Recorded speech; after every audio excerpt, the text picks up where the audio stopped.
Good morning students. आज हम लेंगे चैप्टर नंबर फर्स्ट और चैप्टर नंबर फर्स्ट में हम ले रहे हैं इसमें दवजांग मेथड से डिवाइड करना। कौन सी मेथड है?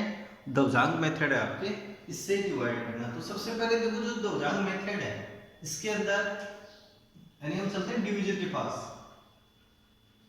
इसमें डिवाइजर है आपके पास 91। तो अब हम देखो इसमें से हम फाइंड करेंगे ऐसे तो दवजांग एंड मेन डिजिट। दवजांग का दूसरा नाम है फ्लैट डिजिट, यानी आपको ऐसे क्या फाइंड करना है? Flat digit. और फ्लैट डिजिट आपके पास कौन सी रहेगी? यहाँ पर जो डिवीजर है, तो डिवीजर का जो यूनिट है, डिवीजर का जो वंश है, उसको हम क्या बोलते हैं? ऑलवेज फ्लैट डिजिट उसको कहते हैं, फ्लैट डिजिट यानी 1। एंड जो रिमेनिंग पार्ट है उसको हम क्या बोलेंगे? मेन डिजिट, उसको बोलेंगे मेन डिजिट। यहां ले गई फ्लैट डिजिट,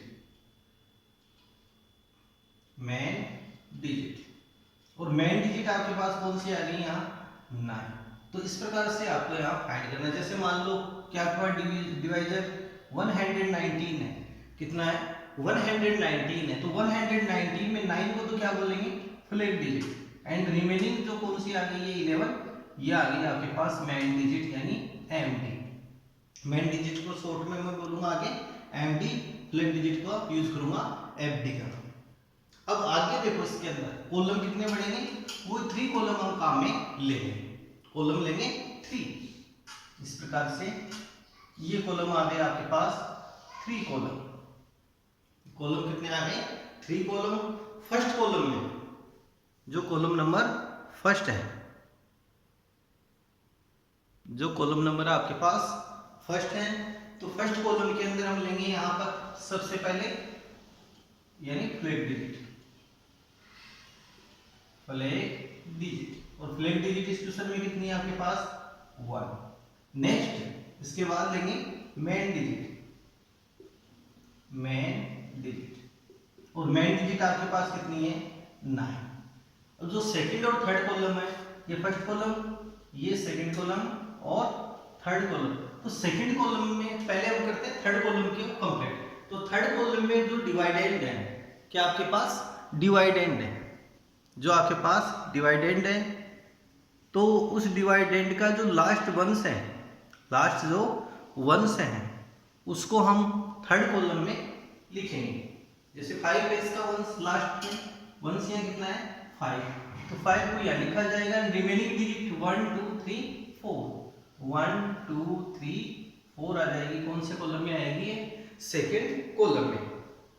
अब फर्स्ट नंबर पे देखो जो भी प्रोसेस होगी डिवाइड वाली, जो भी प्रोसेस होगी डिवाइड वाली, तो वो होगी मेन डिजिट के थ्रू, यानी किसके द्वारा करेंगे? मेन है जो डिजिट उसके थ्रू। तो और अब यहाँ क्वेश्चन को स्टेप टू स्टेप आपको लिखना है। जैसे फर्स्ट स्टेप में हम जैसे 1 को डिवाइड करें 9 से तो नहीं होगा ना, तो यहाँ पर आपको यहाँ लेना पड़ेगा 12 है। फर्स्ट में क्या लेंगे? 12 है डिवाइड बाई 9।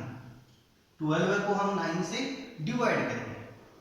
9 से डिवाइड करें 12 को, तो 1 टाइम 9, रिमेनिंग कितना आ गया आपके पास? 3, यानी क्यूसेंट आ गया 1 और रिमेनिंग आ गया 3। तो क्यूसेंट 1 को यहाँ लिखेंगे, क्यूसेंट का वो है, तो क्यूसेंट कितना आ गया? 1।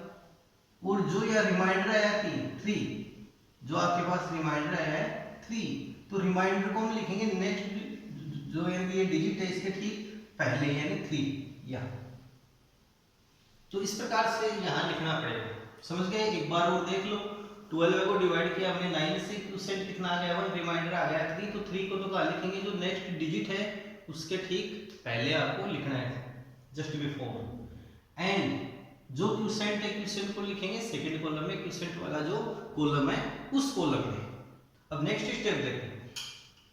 अब नेक्स्ट स्टेप में देखो, यानी कि अब 33 इसको मिलाकर हम क्या बोलेंगे? Nu divided. इसको मिलाकर हम क्या बोलेंगे? Nu divided, nu divided. और न्यू डिवाइडेड आपके पास कितना आ गया? 33। अब आगे हम फाइंड करेंगे इसमें करेक्ट डिवाइडेड।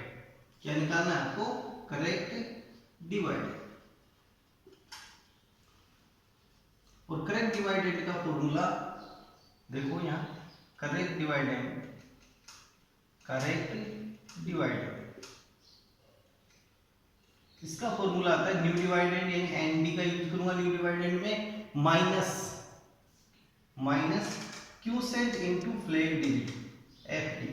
तो न्यू डिवाइडेंड आपके पास कितना है, यहां से लीजिए आप करेंगे डिवाइडेड में, न्यू डिवाइडेंड आपके पास आया 33 माइनस क्यूसेंट कितना आया 1 इनटू फ्लैग डिजिट कितनी है 1। तो 33 इनटू 1 को 1 से इनटू करेंगे 1 तो कितना आ गया 32। अब क्वेश्चन की सेकंड स्टेप है, अब 32 को हम डिवाइड करेंगे अगेन मेन है जो डिजिट उससे। तो मेन डिजिट आपके पास यहाँ कितनी है 9, तो 9 से इसको डिवाइड करेंगे तो डिवाइड कितने टाइम जाएगा 3 टाइम। 9 से डिवाइड करेंगे 32 को तो 3 टाइम, 9 3 जा 27, रिमाइंडर आ गया 5, तो क्यूसेंट 3 रिमाइंडर 5। तो क्यूसेंट को यहाँ लिखेंगे, रिमाइंडर 5 को जो नेक्स्ट है डिजिट 4 उसके ठीक पहले यहाँ पे लिख दिया। अब नेक्स्ट स्टेप में हम क्या लेंगे, यहाँ से न्यू डिवाइडेड, अगेन आपको क्या फाइंड करना पड़ेगा न्यू डिवाइडेड यानी एनडी, और एनडी की वैल्यू आपके पास कितनी आ गई 54। फिर अगेन फाइंड करेंगे सीडी करेक्ट डिवाइडेड, तो वही फॉर्मूला न्यू डिवाइडेड माइनस, यानी nu divided minus quotient into flag digit, quotient into flag digit. तो क्यूसेंट हमारे पास कितना है, इसमें क्यूसेंट है 3, फ्लैग डिजिट है हमारे पास 1, 3 को 1 से इंटू करेंगे तो 3, 54 में से 3 को लेस कर दो 51। अब थर्ड स्टेप में चलेंगे, अब स्टेप नंबर है थर्ड।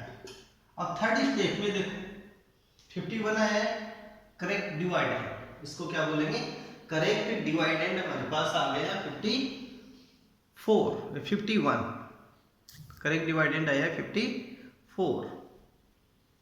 अब 54 में से हम, यानी 51 है करेक्ट डिवाइडेंड आपके पास, अब 51 को डिवाइड करेंगे मेन डिजिट से, मेन डिजिट है 9 से डिवाइड करें 51 को तो 9 5 जा 45, रिमेनिंग कितना आ गया आपके पास 6, क्यूसेंट 5 रिमेनिंग कितना आ गया 6।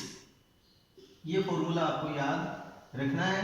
अब देखो यहाँ पे क्यूसेंट है 5, तो क्यूसेंट को कहाँ रखेंगे, क्यूसेंट वाला जो कॉलम है उस कॉलम में, रिमाइंडर कितना है 5, तो 5 को लेके जाएंगे थर्ड कॉलम में। अब देखो थर्ड कॉलम में जब ये पहुंच गया रिमाइंडर, कौन से में पहुंच गया थर्ड कॉलम में रिमाइंडर पहुंच गया, तो आपको यहाँ फाइंड करना है लास्ट रिमाइंडर। अब नेक्स्ट हम क्या फाइंड करेंगे लास्ट रिमाइंडर। देखो ये जो करेक्ट डिवाइडेंड है इसकी जगह आपको क्या निकालना पड़ेगा लास्ट रिमाइंडर, और लास्ट रिमाइंडर का भी यही फॉर्मूला लगेगा nu divided minus quotient into flag digit, इसी फॉर्मूले से हम निकालेंगे। तो यहां पर अब क्या फाइंड करेंगे लास्ट रिमाइंडर,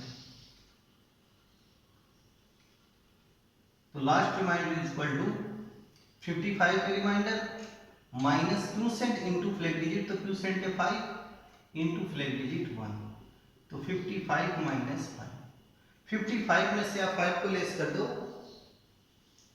सॉरी यहाँ 6 आएंगे, यहाँ कितने आएंगे 6, 65 आ गया, तो 65 माइनस 5, 65 माइनस 5 इक्वल टू 60, तो 100 डेट। अब रिमाइंडर का कॉलम ये, तो रिमाइंडर आपके पास कितना आया 60, क्यूसेंट कितना आया आपके पास 135, तो 100 that quotient is equal to 135 and remainder is equal to 60, ये इसका आपके पास आंसर आ जाएगा। तो ऐसे क्वेश्चनों की भी आपको प्रैक्टिस करनी है, ऐसे क्वेश्चन है उनकी आपको प्रैक्टिस करनी है। अब हम चलेंगे चैप्टर नंबर 2 में।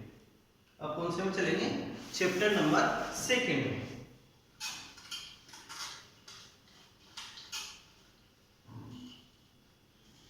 ये फर्स्ट चैप्टर का था आपको, और फर्स्ट चैप्टर में सूत्र प्रावर्त्य, सूत्र निखिलम से क्यूब एंड स्क्वायर ये फाइंड करना। अब लेते हैं chapter number 2। Chapter number 2 hard नहीं है, इजी है, जो उसमें एक्स्ट्रा क्वेश्चन है उन पे ध्यान नहीं देना है, जो मेन क्वेश्चन है उनको आपको फाइंड करते हुए चलना है। और चैप्टर नंबर 2 में से आपको ध्यान रखना है कि जो मिसलिनियस है, तो मिसलिनियस में जो छोटे क्वेश्चन है उनमें से हर साल यानी कि ईच ईयर क्वेश्चन उसमें से आते हैं। तो मिसलिनियस 2 के जो छोटे क्वेश्चन है उनको आपको निकालने हैं। जो पिछले 2-3 सालों का पेपर उठा के आप देख सकते हो, उनमें से छोटे क्वेश्चन है तो उनमें आपको ध्यान देना है। छोटे क्वेश्चन आते हैं जैसे 2.1 का क्वेश्चन नंबर 5 देखो। फर्स्ट में 2.1 का क्वेश्चन नंबर है 5। और क्वेश्चन नंबर 5 आपके पास ये है कि if HCF of A number 408 and 1032 is expressed in the form of यानी 1032x minus 408 into 5, इसकी फॉर्म में कौन है? HCF। ये आपको क्या दे रखा है इनका HCF ऑफ 1032 एंड 408, ये आपको यहाँ गिवन में है। और ये कैसे दे रखा है? अकॉर्डिंग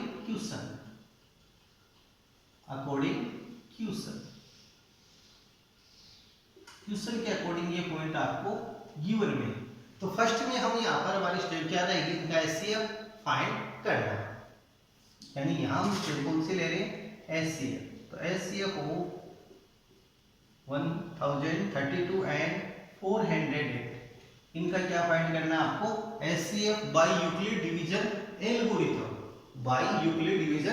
एल्गोरिथम से हम यहाँ फाइंड कर रहे हैं। तो देखो यहाँ पर यूक्लिड डिवीजन एल्गोरिथम से फाइंड कर रहे हैं। तो using Euclid division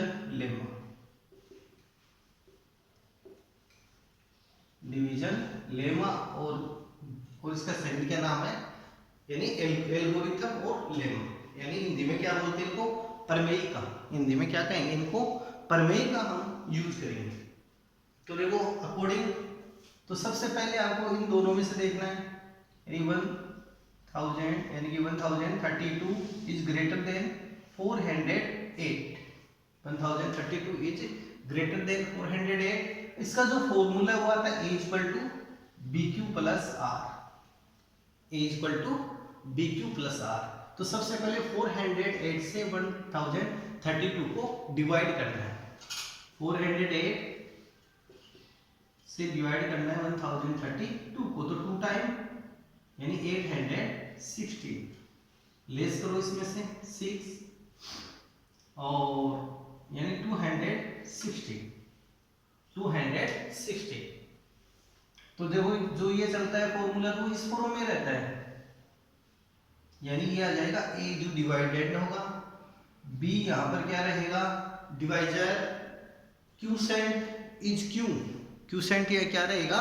Q and remainder R। ये आपको इस फॉर्म में इसको सेट करना है। तो B इसको क्या बोलेंगे हम? A, ये Q एंड रिमाइंडर 260। तो इसको इस स्टेप में आप सेट कर दो। वैल्यू ऑफ A आपके पास कौन सी आ गई? 1032 equal to value of B 408 इनटू वैल्यू ऑफ Q, क्योंकि वैल्यू आपके पास 2 plus remainder is 260। First step complete हो चुकी है क्वेश्चन की। अब सेकंड स्टेप में चलेंगे। अब चलेंगे हम सेकंड स्टेप में। तो सेकंड स्टेप में आपको जो रिमाइंडर है 216, इसको अगेन डिवाइड करेंगे। 216 डिवाइड बाई 408, 1 टाइम 260, लेस करो 2, ये 9 1। तो इसको अगेन क्या बोलेंगे? B, ये A, Q एंड R। तो सेकंड स्टेप को भी इस फॉर्म में आपको शो करना पड़ेगा। तो value of A 408 equal to value of B equal to 216, value of Q 1 plus remainder 192। Third step लेंगे तो अगेन रिमाइंडर से B को डिवाइड करते रहना। और ये डिवाइड कब तक चलेगा? जब तक आपके पास रिमाइंडर 0 न आ जाए। जब तक रिमाइंडर क्या ना आ जाए? 0 आपके पास ना आ जाए, तब तक इस स्टेप को आपको कंटिन्यू जारी रखना है। अब देखो 192 डिवाइड करना है किससे, 216 को 192 से, तो 1 टाइम 192 लेस करो 24, तो रिमाइंडर आ गया 24, value of B 192, value of A 216 and Q equal to 1। तो 400 अब क्या लेंगे, 216 equal to value of B 192 into value of Q, value of Q आपके पास 1 plus remainder 24। Next step again 24 से 192 को डिवाइड करेंगे, ये 8 टाइम 8 4 जा 32 16 90, तो ये कंप्लीटली डिवाइड हो जाएगा कितने टाइम, 8 टाइम।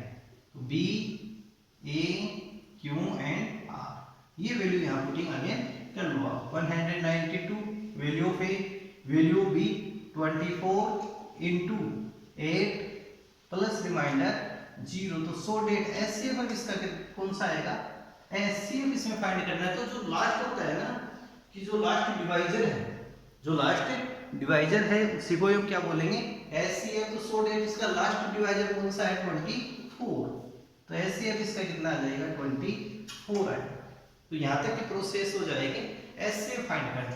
अब आगे देखो क्वेश्चन के अंदर, अब इस क्वेश्चन में आपको एचसीएफ की वैल्यू यहाँ पुटिंग करनी है, एचसीएफ इक्वल टू 24, और x की वैल्यू फाइंड करनी है, तो 1032x माइनस इनका मल्टीप्लाई करो 2040 इक्वल टू 24, बाई टीपी करें तो 1032x इक्वल टू माइनस में टर्म बाई टीपी प्लस में, तो 24 प्लस 2040 इनका सम ऑफ लो आप, तो सम ऑफ कितना आ जाएगा 64, 2064 बाई टीपी, तो x इक्वल टू बाई 1032 से इसको डिवाइड करेंगे तो x की वैल्यू कितनी आएगी 2, तो so that value of x equal to 2। इस क्वेश्चन के लिए वैल्यू ऑफ x कितनी आ जाएगी 2 आ जाएगी। तो 2.1 में से आप 4 एंड 5 वाला क्वेश्चन निकाल सकते हो इसमें। 2.2 में से क्वेश्चन नंबर 5 पे आपको ध्यान देना है, क्वेश्चन नंबर 5 पे आपको ध्यान देना है। और अब नेक्स्ट चलते हैं हम 2.3 में। 2.3 में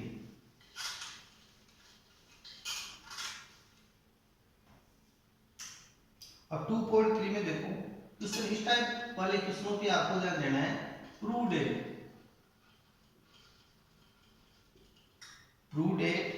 7√5 इज इरेशनल नंबर। ये आपको प्रूव करना है कि 7√5 के आपके पास इरेशनल नंबर है। तो इस टाइप के क्वेश्चन भी बोर्ड में आ सकते हैं, 2 मार्क्स में और 1 मार्क्स में। तो मिनिमम 2 मार्क्स में, मानो मैक्सिमम 2 मार्क्स में इस टाइप के क्वेश्चन। तो सबसे पहले देखो इसके अंदर आपको क्या मानना है, इसका अपोजिट आपको लेना पड़ेगा। इरेशनल का अपोजिट क्या होगा, रेशनल नंबर, यानी 7√5 को क्या मानेंगे आप, रेशनल नंबर। तो यहाँ पर क्या लिखेंगे, लेट सॉल्यूशन में let 7√5 is a rational number. इसको हमने क्या ले लिया, रेशनल नंबर ले लिया। और इसके कोप्राइम्स का मतलब क्या हो गया, प्राइम फैक्टर। इसके prime factor A and B ले सकते हैं, पी एंड क्यू भी हम ले सकते हैं। यहाँ क्वेश्चन के अंदर पी एंड क्यू भी ले सकते हैं। इसको क्या बोलते हैं, कोप्राइम्स।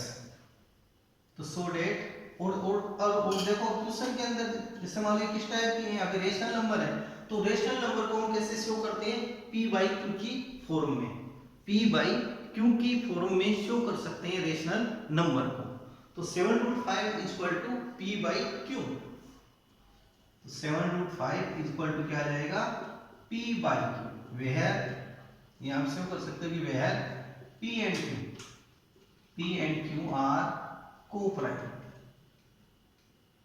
इसको हम क्या बोलते हैं, कोप्राइम। और इनको हम इंटीजर्स भी कह सकते हैं, ए एंड बी को क्या बोल सकते हैं, इंटीजर्स भी इनको कह सकते हैं। अब नेक्स्ट स्टेप देखो क्वेश्चन की, 22 का टीपी करेंगे, 7 का भाई टीपी कर दें तो √5 is equal to p by 7 q, p by 7 q आ जाएगा। अब देखो p भी आपके पास क्या है, को प्राइम यानी इंटीजर है, 7q भी क्या है, इंटीजर है आपके पास। तो सो डेट √5 क्या आ गया आपके पास, रेशनल नंबर। √5 को हम क्या शो कर सकते हैं, rational number is equal to क्या लिख सकते हैं यहाँ, रेशनल नंबर, रेशनल नंबर, यानी ये आपके पास क्या बढ़ जाएगी, रेशनल नंबर बढ़ जाएगी। अब आगे सिंस, यहाँ आपको क्या लिखना है, since p and q, p and q, यहाँ हमने p एंड q लिया, कई बार आप इसको a एंड b भी ले सकते हो, r इंटीजर, r इंटीजर भी इनको हम ले सकते हैं, को प्राइम और integer, p and q are integers, p and q को हमने क्या ले लिया यहाँ, integer, so that p by 7q, p by 7q, p by 7q is rational,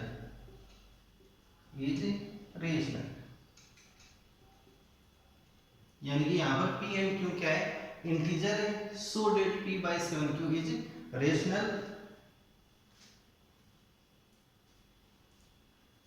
so that 7 √5 is rational number। अब आगे हमारे को यहाँ पर क्या करना है, इसका अपोजिट शो करना है, इसका अपोजिट शो करना है। तो यहाँ पर हम लिखेंगे but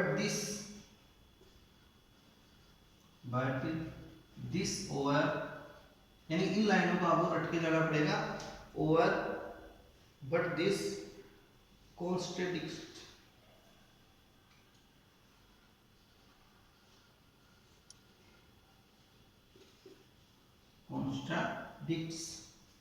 the fact that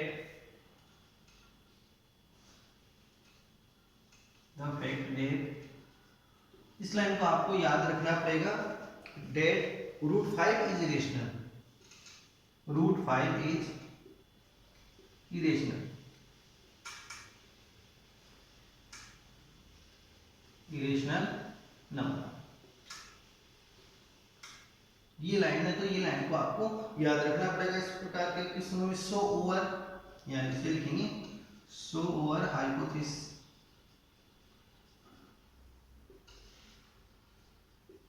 is wrong, so we conduct that, so 7 √5 is irrational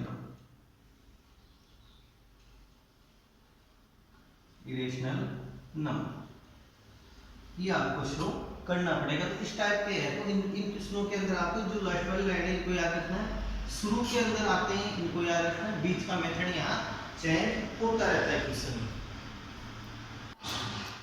अब नेक्स्ट क्वेश्चन हमारे पास मिसलेनियस 2 का क्वेश्चन नंबर है 5 पर, क्या उसकी डेसिमल एक्सप्रेशन फाइंड करनी है, 441 by 2 square into 5 square into 7 square. देखो इसके सॉल्यूशन में, यानी 441 by 2 square 5 square into 7 square. तो देखो जहां तक पॉसिबल है तो डिजिट को आप कट कीजिए, जहां तक पॉसिबल हो वहां तक तो आपको क्या करना है, इसको कट करना है। और वैसे देखें हम इसको, तो किस टाइप की जा रही है यहाँ पे, यानी कि नॉन टर्मिनेटिंग टाइप के आपको इनके अब यानी कि दिखाई दे रही है डिजिट, यानी कि जब तक हम इस डिजिट को नहीं काटेंगे तब तक तो आपको यहाँ पे कौन सी दिखाई दे रही है, नॉन टर्मिनेटिंग टाइप की। और यदि हम इसको काटेंगे तो ये टर्मिनेटिंग में कन्वर्ट हो जाएगी, क्योंकि देखो ये किस फॉर्म में है, 2 की पावर m 5 की पावर n की फॉर्म में है, तब तो ये क्या होती है, टर्मिनेटिंग होती है। और यदि इनके साथ अदर जैसे 3 की पावर या 7 के साथ और आ जाए मल्टीप्लाई में, तो ये नॉन टर्मिनेटिंग फॉर्म में रहती है। तो यहाँ पर हम इसको डिजिट को कट करेंगे, तो 41 है, 41 को क्या लिख सकते हैं, 21 square, 21 into 21 2 square 5 square into 7 into 7। अब 7 से इसको हम कट कर सकते हैं 3 टाइम, अगेन 7 से कट करें 3 टाइम, तो 3 त्रिज्या कितनी आ गई 9। तो यहाँ क्वेश्चन में है 5 की पावर 7, यहाँ मैं 7 कर रहा हूँ, तो 3 त्रिज्या 9/2 स्क्वायर इंटू 5 पावर ऑफ 7। अब देखो यहाँ पर इन दोनों में से इनकी मिनिमम पावर किसकी है, 2 की पावर 2 है, 5 की पावर 7 है, तो दोनों की पावर से क्या होनी चाहिए, सेम होनी चाहिए। तो सेम करने के लिए हम इसको मल्टीप्लाई करेंगे 2 की पावर से, कितनी पावर से, 7 में से 2 को लेस कर दो 2 की पावर 5 से, जो इसका न्यूमरेटर है उसको भी एंड डिनोमिनेटर को भी 5। तो 9 इंटू 2 की power 5 power of 2 is 5 and 5 plus 2 कितनी होगी power 7 and 5 7 and 9 into power of 2 यानी 2 की पावर 5 मीन्स इसका एक्सपेंडेड फॉर्म आप ले लो, जिसके एक्सपेंडेड फॉर्म क्या आएगी 2 इंटू 2 इंटू 2 5 टाइम, ये 5 टाइम अपॉन 5 टू जा 10, तो 10 की कॉमन पावर ये कितनी आ गई 7 आपके पास। अब इसका इंटू करते हैं, 2 टू जा 4, 4 टू जा 8, 8 टू जा 16, 32, तो 9 इंटू 32/10 पावर 7, 32 को 9 से इंटू कर दो, तो 288/10 पावर 7। अब आपको यहाँ पे पॉइंट का यूज करना है 7 डिजिट आफ्टर, 7 डिजिट आफ्टर, तो आपके पास कितने डिजिट है 3 डिजिट है, और आपको कितने चाहिए 7 डिजिट, तो 4 जीरो हम यूज करेंगे, 1 2 3 4 5 6 7, यहाँ पॉइंट, इसका डेसिमल एक्सप्रेशन क्या आ जाएगा 0.00000288।